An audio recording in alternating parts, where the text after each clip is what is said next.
הקול אומר קרא, ואמר מה אקרא.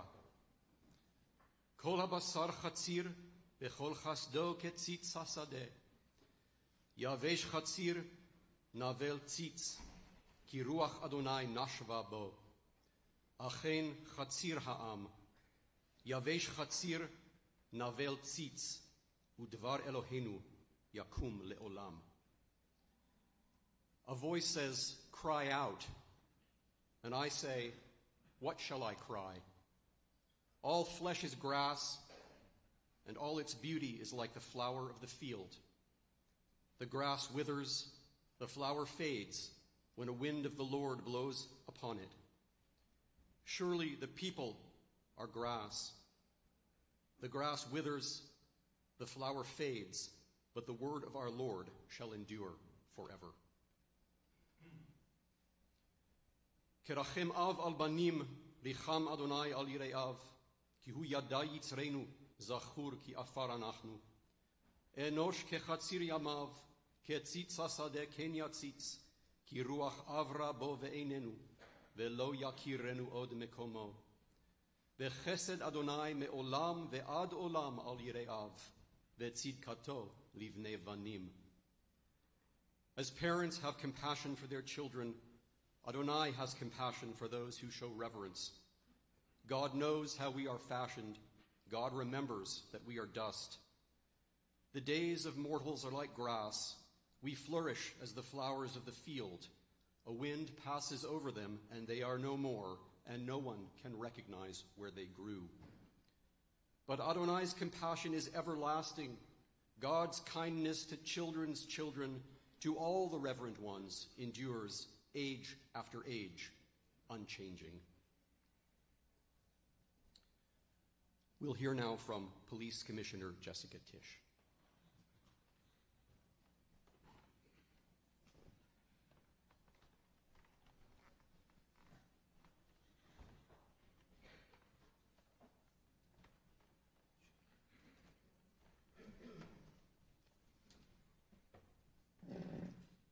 To Louis, Sarah, and Daniel, to the extended Kass family, and to every loved one who shared in the extraordinary life that we remember today.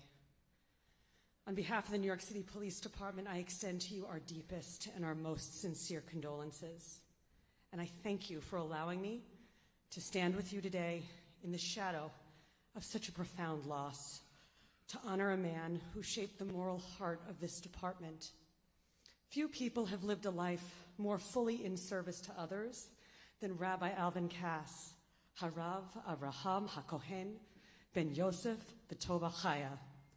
The longest-serving member in the history of this department, Rabbi Kass devoted nearly 60 years to its people, long enough to see generations of officers come and go, and yet he never seemed to age in spirit. His faith stayed young, his compassion stayed sharp, and his devotion to the people of this city never once dimmed. Tomorrow in this synagogue and in synagogues around the world, we'll read from the Torah about another Avraham, the forefather of the Jewish people, called upon by God to begin a journey, to step forward in faith, to go to a place that was uncharted and unfamiliar. And with that calling, God tells Avraham, Avarechecha v'hiyeh bracha, I will bless you, and you will be a blessing. Our Avraham, Rabbi Kass, was called to serve the NYPD. That journey took him into classrooms and sanctuaries, into precincts and patrol cars, into the hearts of those who sought strength and found it in him. He shared his life with two families, his family of blood and his family in blue, and to both he was a blessing.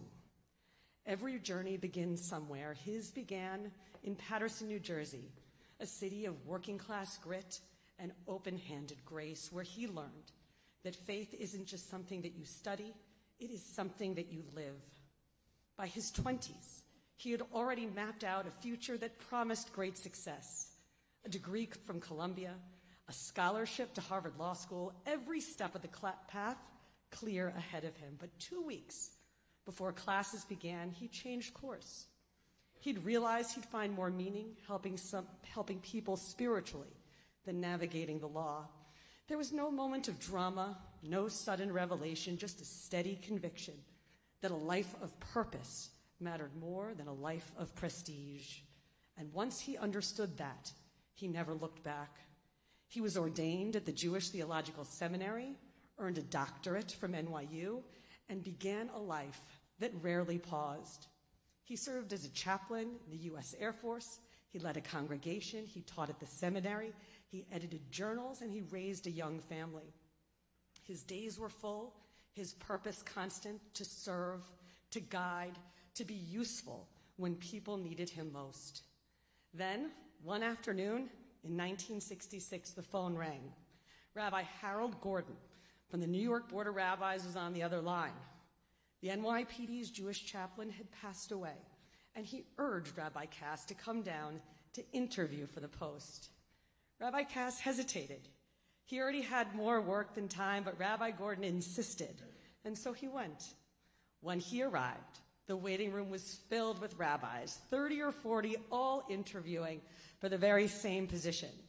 He went through his meeting with Commissioner Howard Leary, answered his questions, shook hands, and assumed that nothing would come of it. He'd planned to play handball that day afterwards and had brought his gym bag along. As he was leaving, the chief of detectives, Al Seidman, noticed the bag, and he asked what it was for. "I'm going to play handball," Rabbi Kass said. 3 hours later, the department called to offer him the job to become the youngest chaplain in the history of the NYPD.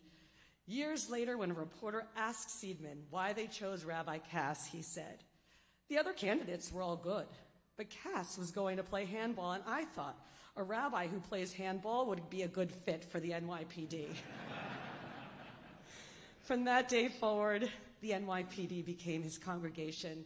He spent his days moving through precincts across the city, showing up at roll calls, sitting with officers after long tours, answering calls at every hour. He never waited for people to find him. He found them.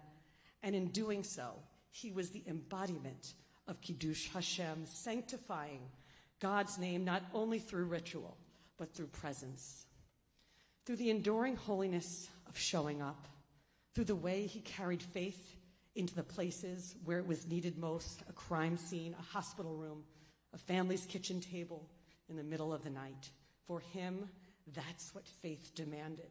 Not distance from the world, but engagement with it. The belief that holiness could exist in the everyday and that compassion was its own kind of prayer. And for 60 beautiful years, that belief made its home in the New York City Police Department. You could see it in the way he moved among the men and women in uniform and how he made it his mission to understand the life of a police officer, the strain it takes, the losses it leaves, the way the job can seep into every part of who you are. To him, that weight was never theirs to bear alone. He carried a measure of it, enough to let others stand a little straighter. And from that empathy came conviction.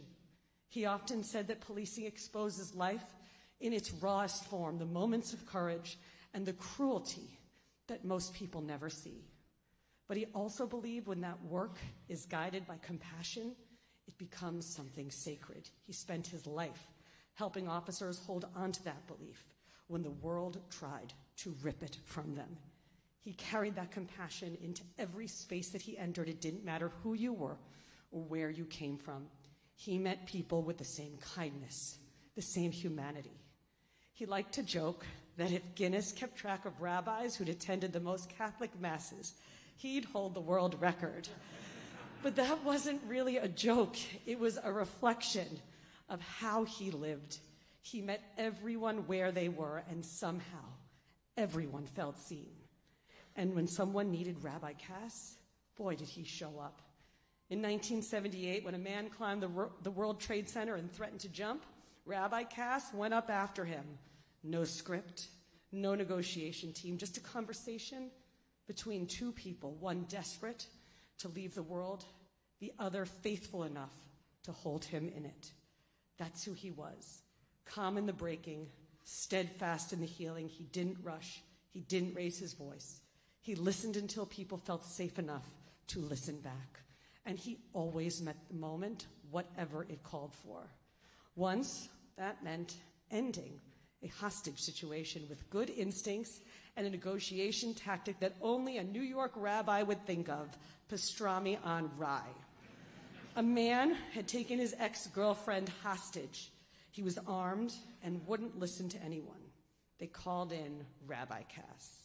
He spent the night talking to the man through a wall, keeping the conversation going, trying to earn just enough trust. By morning, the man was hungry, and 2 pastrami sandwiches were brought in. Rabbi Kass knew exactly what to do with them. He offered a trade, a sandwich for the gun. The man agreed. Then came the twist. "I have a second gun," the man said. Rabbi Kass didn't flinch. He said, "Well, I have a second sandwich. You can have mine too, but you give me the second gun." The man gave it up, and the crisis was averted. To paraphrase The Godfather, leave the gun, take the pastrami. The same resolve that could bring a man down from a ledge or talk him out of a gun would years later help hold our city together in its darkest hour. When our city was shaken to its core, on September 11th, Rabbi Kass was there again. He sat with the families of the 23 NYPD officers who never came home. And when rescuers from across the country came to New York to help, he led High Holy Day services at LaGuardia Airport. Wherever and whenever people needed a place to turn, he was there. He said later that after 9/11, people started seeking meaning amongst the meaningless. For so many, Rabbi Kass was that meaning. And for nearly 6 decades, he was the voice of faith at the center of the NYPD. An exceedingly gifted orator, Rabbi Kass would offer his familiar benediction at NYPD events, large and small. A prayer that New York be a place where people of every race, religion, color, and creed can pursue their individual destinies, untrammeled, unafraid, and in obedience to thy will. Today, that prayer belongs to all of us. As we carry his words forward, we know he will still be watching over the city and the department that he loved. Scripture tells us, Zecher Tzadik Livracha, the memory of the righteous is a blessing. And so it is with Rabbi Kass, whose faith became a shelter, whose kindness became a calling, and whose memory will remain a blessing to all who knew him. May God bless him, may God bless his family, and may God bless the New York City Police Department.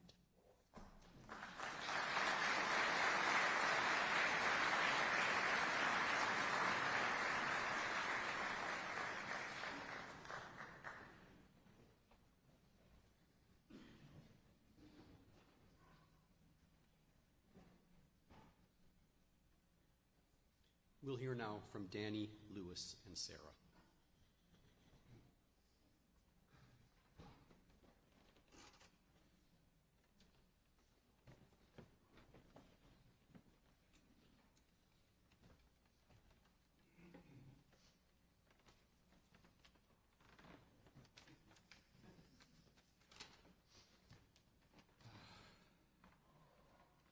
Damn you, Dad. These are my notes. You ruined it for the rest of us. I want you all to know that today's proceedings were not the script. He was supposed to outlive all of us. He walked his normal, that's right, normal, 7 miles on the morning of August 25th. Since then, he was quite impaired physically, which culminated in an infection and sepsis that left him in a body that had betrayed him. A body which, I will let you in on a secret, was 120 pounds for the duration of the nearly 60 years that he served in the police department. But not as mine. He was as sharp as a tack. And as the burden of his illness continued, he asked us to let him die. But he was not content to say it in such a pedestrian way as, "Let me die." Oh, no, not Alvin Kass. That would be too easy, too brief.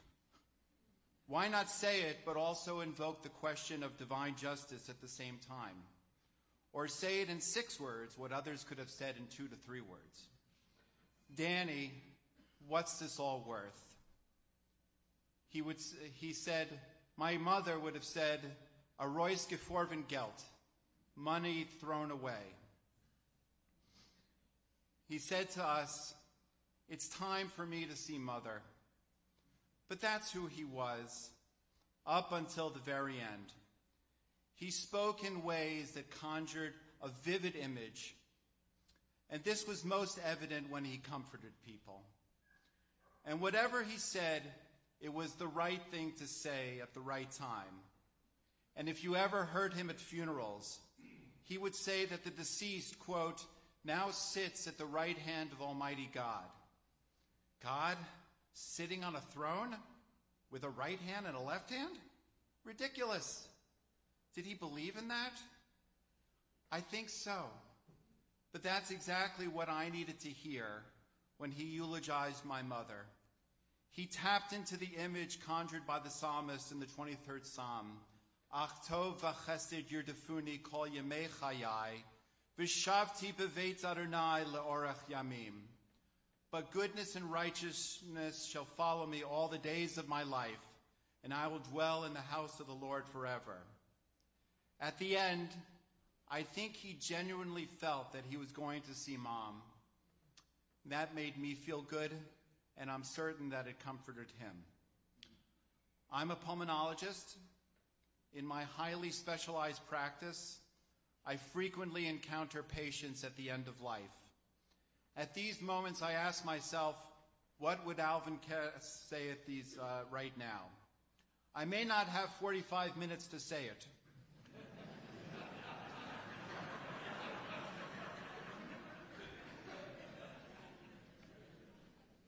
But I know that if I could choose some of his words, I know that I would have said the right thing.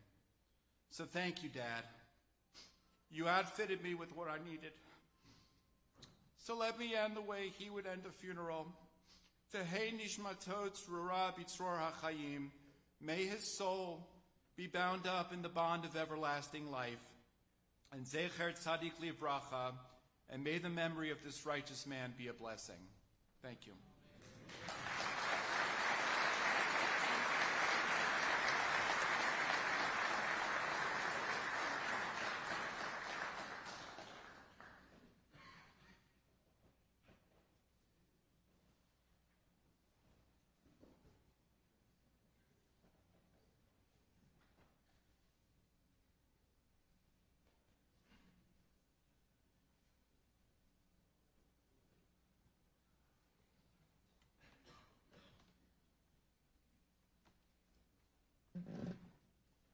It is always so hard to follow Danny.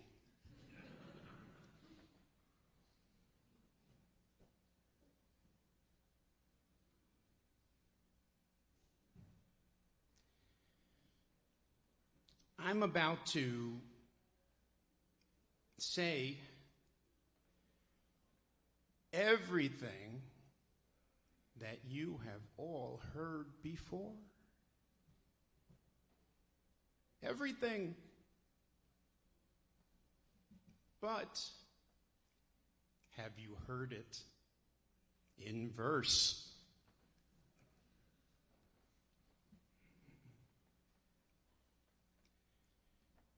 NYPD Chief, Chaplain, Rabbi, Dr. Alvin Kass.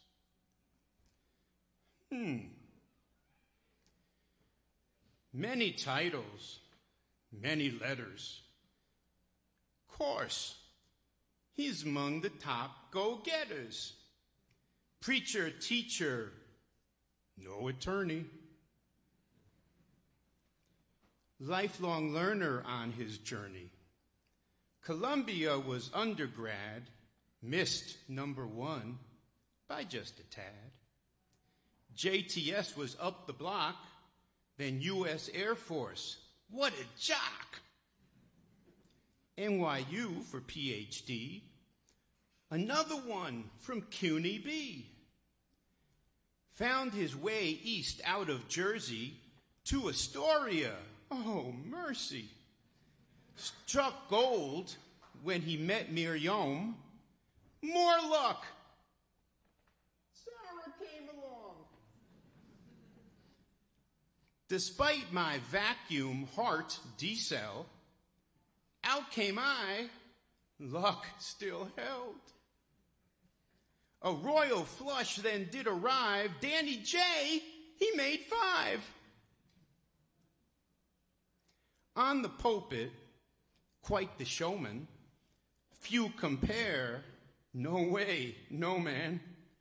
EMJCST Queens, what a backdrop, many scenes. Off from Queens to Kings County, NYC and all its bounty. What? No Bronx? No Staten Isle? What? Don't go there? Oh, people get riled.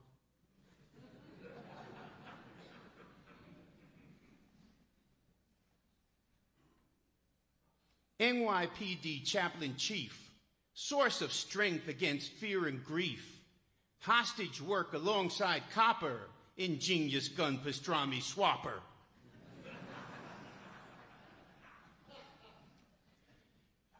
9/11 broke his heart. Like the rest, he did his part. Ground Zero was his home away, till he prayed at LGA. Holy Yom Kippur approached, when Jews across the nation broached how they could have a service too, then get back to digging soon. Rabbi man got Cantor Sam, and holy tarmac airport land, alongside plane and DNA, collecting from that horrid day. Till the end, Chief claimed aloud, Yom Kippur 01 so stood out. When death and life, emotional strife, glorious prayer, strangers' care, ashes and dust, new friends trust, God here too, faith feels true. Joy on each face as we all shared time and space. Whew. Truly, truly heavy stuff. A time to cry, a time to laugh. Mel Brooks, George Burns, Woody Allen, Johnny Carson, Jimmy Fallon. There's Bing Crosby and Bob Hope. Laughter always helped him cope. Jerry, George, Elaine, and Kramer. Jack Benny was his Hall of Famer. Who's on first? Asked Bud and Lou. Catch a Roxy show or two. Lighting candles with Shomreem. Grand Army Plaza, 1 pp. Sometimes with the FBI. City Hall, Yisroel Chai. Runner, walker, distant swimmer. Years ago, a buff-weight gymmer. As years passed, he'd take on muggers. Bring it on, you Parkside sluggers. Indefatigable. That sermon word, it hit our ears. Long before we'd ask our seers. A moment stunned his lexicon. Then the back row chatted on. These speeches spoke by Rabbi Kass, next one better than the last. Did he just quote great Yogi Berra?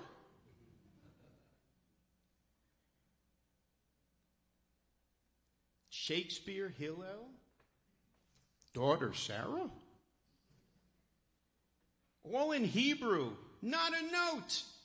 Switch to Latin, all by rote. Bar mitzvah weddings spoke at all. The pulpit, his Carnegie Hall. Could his words alone change hearts? Ask the women taking parts. Ask the rushing Jews today who came to pray from Sheepshead Bay. A tragic flaw?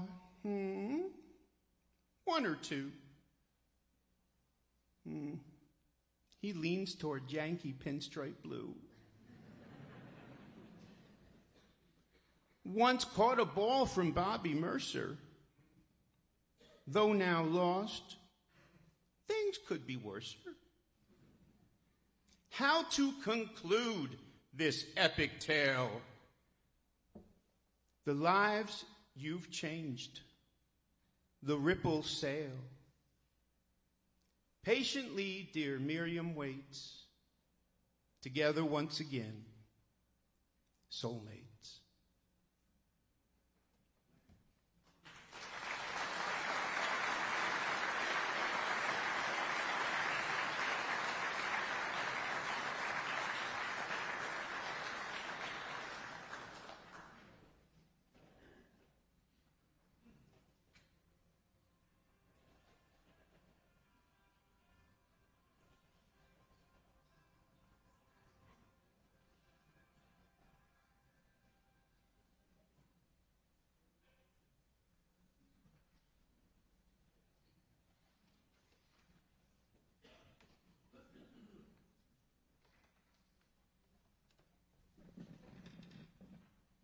Okay, if you think it's hard following Danny, it's hard following both Louis and Danny.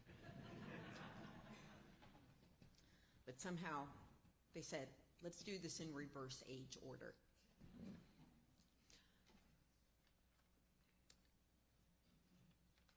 As many of you know, I've spent a whole lot of time with my father, especially recently. Since my mother passed 8 years ago, we've been buddies. We've been pals. We would go to shows together. We would go to dinner together. We would, even though our schedules were always crazy, we would make time for Friday night dinner, where we would just have a chance to sit and talk and really enjoy what Shabbat was all about.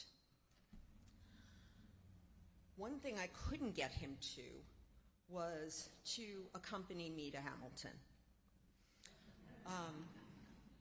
He bought the libretto, but he was convinced that a rap musical wasn't quite his thing and he wasn't going to get everything out of it. But both times that I went, the line that struck me most there was, who's going to tell your story? And my father, who told so many stories to so many people for so many years, I believe now has given us that charge to keep telling his story. The story of when I was 2 years old and sat on his lap as he would write an article, so one hand would be holding me and the other hand would be writing. The story of dancing in our living room in Astoria to his amazing record collection.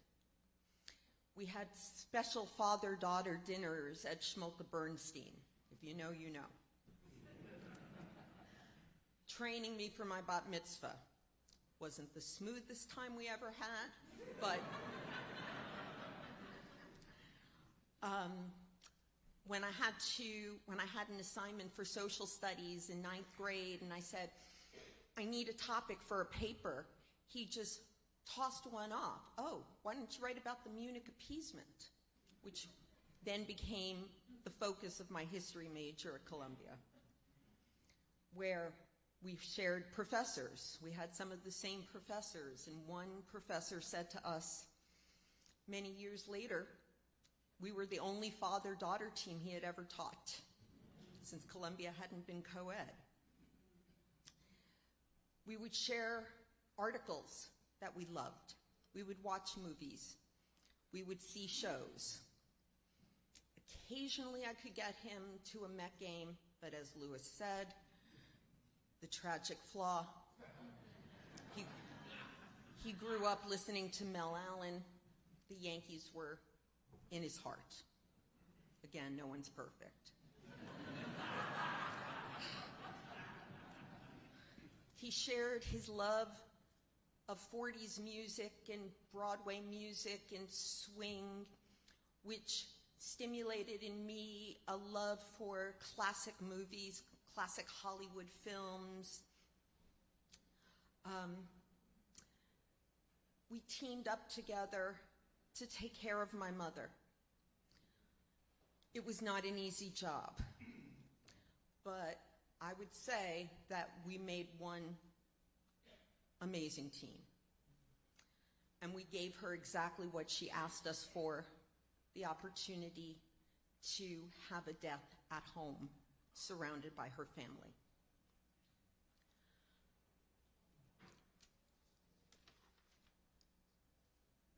I found, as I was trying to think about what I could say about my father, of the many things that I could say about my father, I came upon a song that I had never heard before.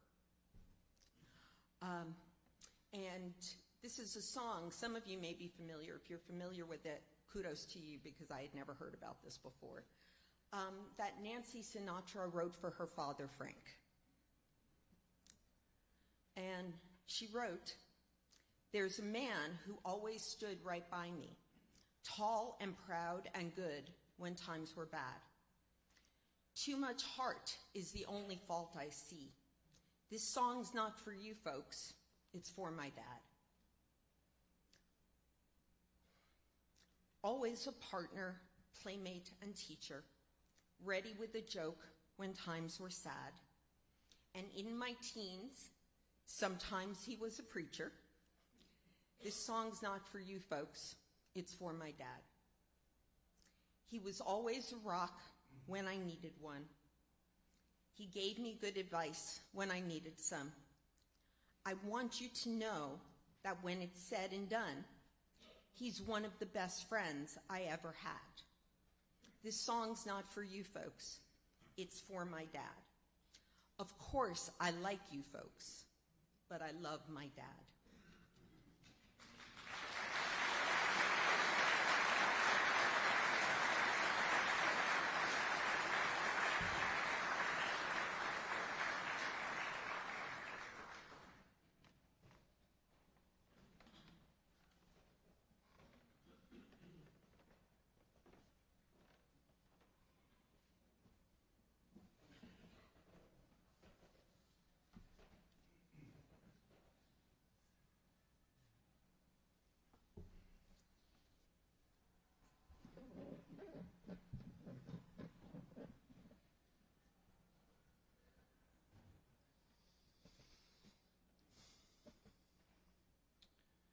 It is at the intersection of the professional and the personal where a clergyman does his hardest work. I am blessed and privileged to have spent countless hours, many of them right here on this bima, with Rabbi Dr. Alvin Kass, a man who was my teacher and my friend. Tomorrow, in synagogues all around the world, Jews will read Parashat Lech Lecha, the Torah portion which introduces us to Abraham, the first Jew. God makes a covenant with Abraham at the beginning of the portion. God blesses him and tells him that he will be a blessing. And then a few verses later, we read, "The Lord was seen by Avram," that's Abraham, "and said, 'I give this land to your seed.' He built an altar there to the Lord who had been seen by him. He moved on from there to the highlands, east of Beit El, and spread his tent, Beit El toward the sea and Ai toward the east.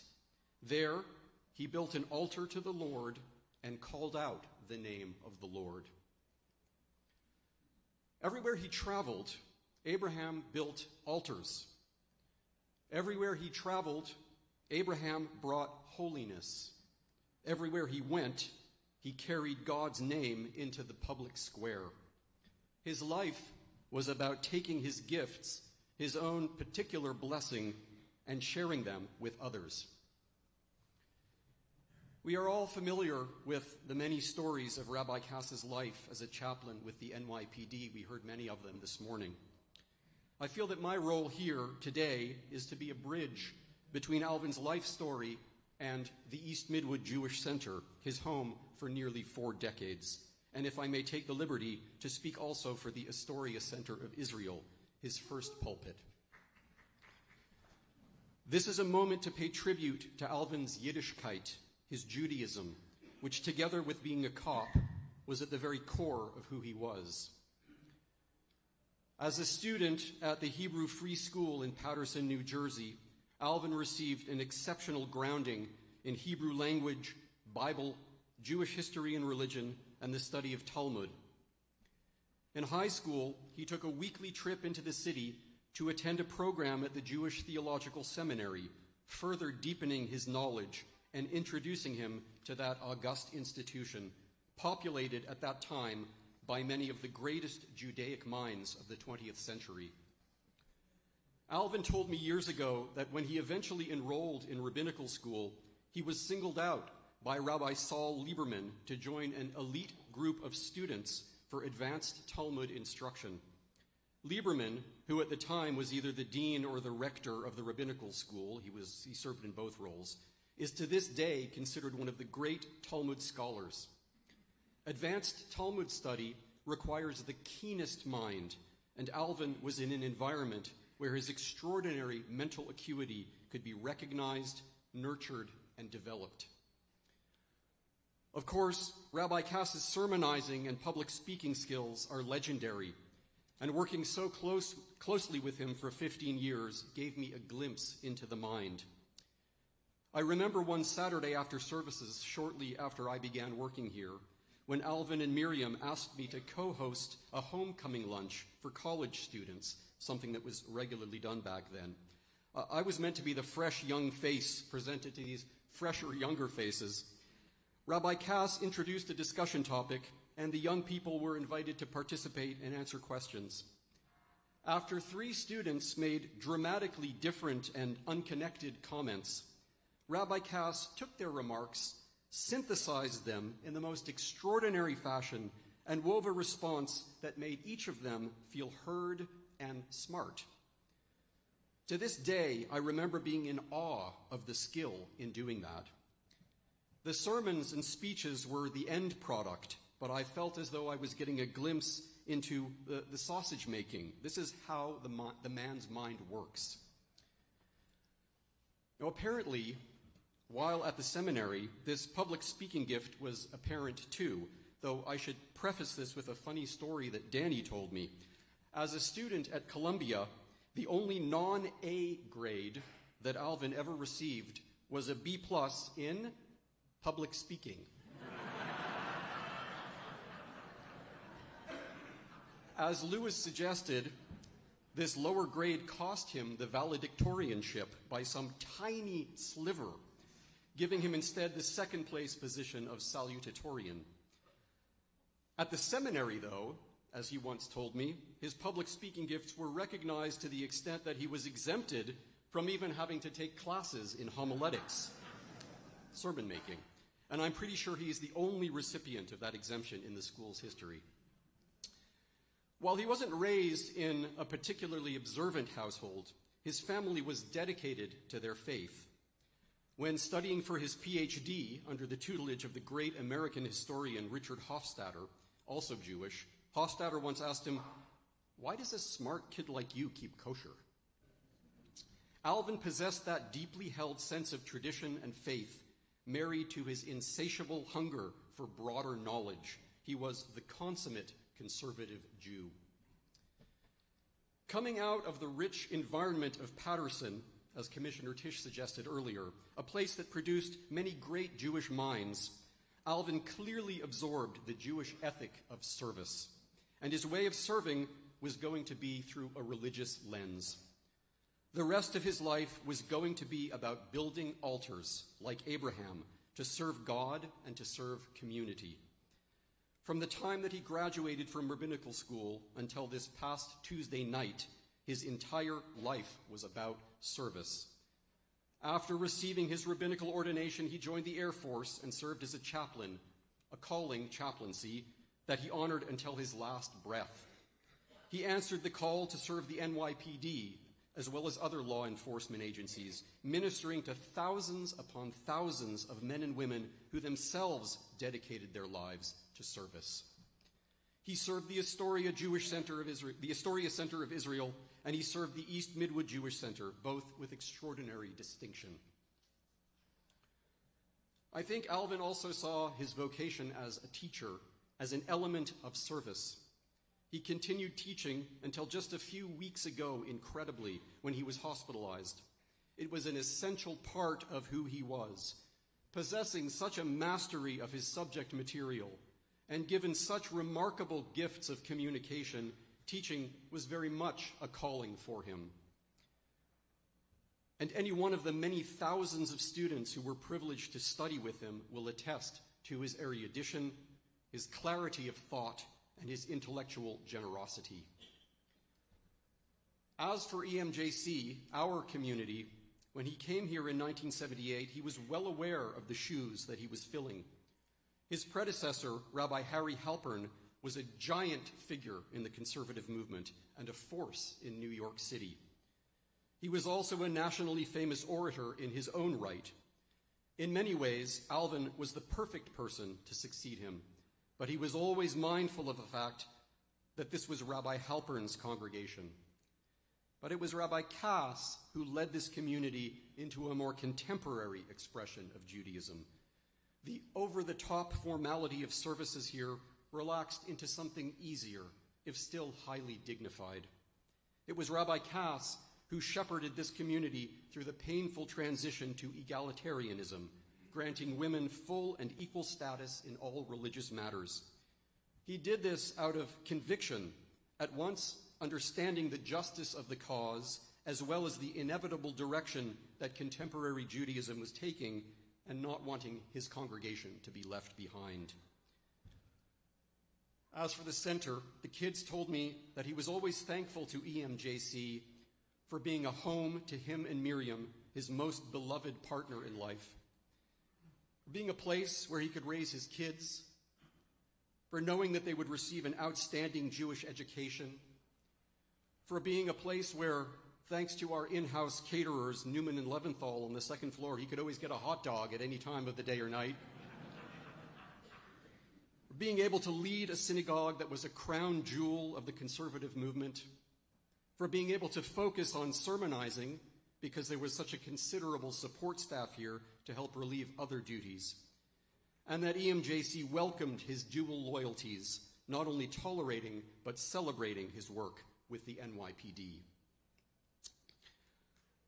You know, just as Rabbi Kass always saw this as Rabbi Halpern's room, I have always seen it as Rabbi Kass's room. I first walked into this sanctuary in 2002, still a cantorial student at the seminary, as green as could be. What I absorbed from Rabbi Kass in our 15 years of working together is incalculable. While my own gifts are a fraction of his dignity, his graciousness, his unflappability have all had a profound influence on my own rabbinate and cantorate. There is an almost comically notorious relationship between rabbis and cantors. Between us, there was never a moment of strife or tension, never a moment. He always treated me with the utmost respect, embracing me and my family from the moment we arrived. He possessed a graciousness born of a fully developed sense of self-confidence. He knew who he was, and he had nothing to prove to anyone. It was about service, giving, and utilizing the gifts that he was given for the greater good. What a life. In all the circumstance of today's proceedings, in all of the celebration of Rabbi Kass's extraordinary accomplishments and his professional legacy, Sarah, Louis, and Danny remind us that Alvin was also a devoted husband to Miriam, his other half. The two of them really were like a single organism. A proud and loving father to the kids and their spouses, Sarah and Debbie, and an inexpressibly proud grandfather to Judah, Bennett, and Nava. How his eyes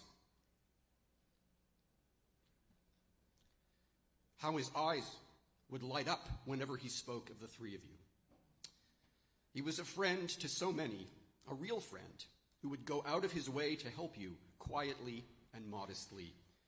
He was the ubiquitous Rabbi Dr. Kass, chief chaplain of the NYPD, and he was also Alvin. As I began with words that Rabbi Kass uttered at the beginning of every Jewish funeral, so will I end with words from Ben Sira. Fear not death, we are destined to die. We share it with all who ever lived and all who ever will be. Bewail the dead, hide not your grief, do not restrain your mourning, but remember that continuing sorrow is worse than death. When the dead are at rest, let their memory rest, and be consoled when the soul departs. Death is better than a life of pain, and eternal rest than constant sickness. Seek not to understand what is too difficult for you. Search not for what is hidden from you. Be not overoccupied with what is beyond you, for you have been shown more than you can understand. As a drop of water in the sea, as a grain of sand on the shore, are man's few days in eternity. The good things in life last for limited days, but a good name endures forever. Yevarechecha Adonai mitzion, ure'e betuv Yerushalayim kol yemei chayecha, ure'e vanim levanecha, shalom al Yisrael. The Lord shall bless you from Zion, and you shall see the good of Jerusalem all the days of your life, and you shall see your children's children, and peace be upon Israel. Alvin is lovingly remembered by Sarah, Louis and Sarah, Danny and Debbie, by Judah, Bennett, and Nava, by Alvin's cousin Janet and Tony, and Nancy Abramowitz and George Abramowitz, by Alvin's niece Marcia Weitzman, by Miriam's cousin Peggy, by cousins Shane Gilbert and Marley Kass, by cousin Carrie Kass, Ricklin, by Dr. Richard Cohen, his primary care doctor, by members of the NYPD, especially the Shomrim, for whom Rabbi Kass served as spiritual leader for so many years, the staff at 80 Riverside, the good folks at Astoria Center of Israel, Alvin's first pulpit, to Nadia, Miriam's caregiver, who was attending to Alvin for the last 6 weeks. And I want to particularly single out Sarah for all of the extraordinary attention that she has given to, that you gave to your dad, Sarah, over these past months. And to Danny, also noting your many trips back and forth from Pittsburgh. Tehei nishmatot tzrura b'tzror hachayim, may his soul be bound up in the everlasting bond of life. Zecher tzadik livracha, may the memory of the righteous be for a blessing. At this time, could I please have all uniform members fall out for lineup? As they're falling out, I'll remind everyone that interment will take place at Cedar Park and Beth El Cemetery, 735 Forest Avenue, Paramus, New Jersey. Shiva will be held at the Kass residence, 80 Riverside Boulevard, apartment 6U, on Saturday night from 7 to 9 p.m., and then Sunday through Wednesday with breaks for lunch and dinner. So it's going to be from 8 a.m. to noon, 2 to 6 p.m., and 7 to 9 p.m., with daily shacharit at 8 a.m. and mincha mariv at 4:40 p.m. Donations in Rabbi Kass's memory may be made to the East Midwood Jewish Center, the NYPD Shomrim Society, and the Jewish Theological Seminary. In just a moment, I'll ask you all to rise for the memorial prayer. We'll wait until everyone is out.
Please rise.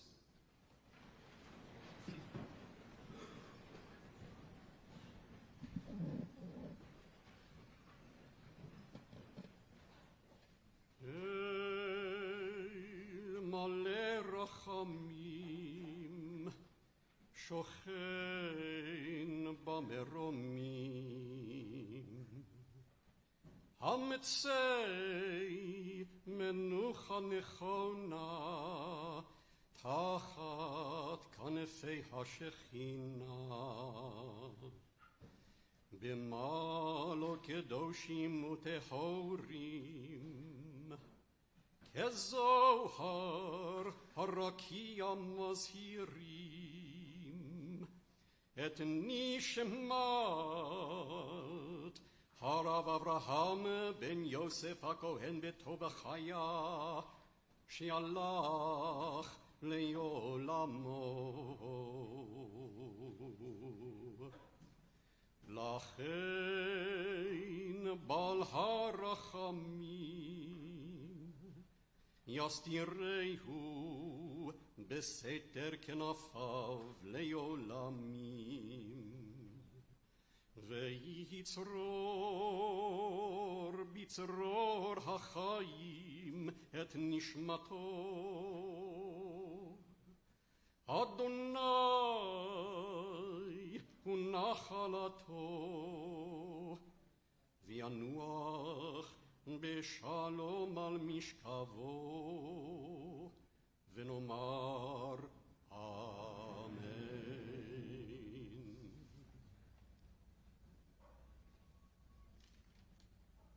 O God, exalted and full of compassion, grant perfect peace in your sheltering presence among the holy and pure to the soul of Harav Avraham ben Yosef HaKohen B'Tov HaChaya, to Rabbi Dr. Alvin Kass, who has gone to his eternal home. Master of mercy, we beseech you, remember all the worthy and righteous deeds that he performed in the land of the living. May his soul be bound up in the bond of life. The Lord is his portion. May he rest in peace, and let us say, Amen. Ladies and gentlemen, this concludes our service. I'll ask the pallbearers to please come forward.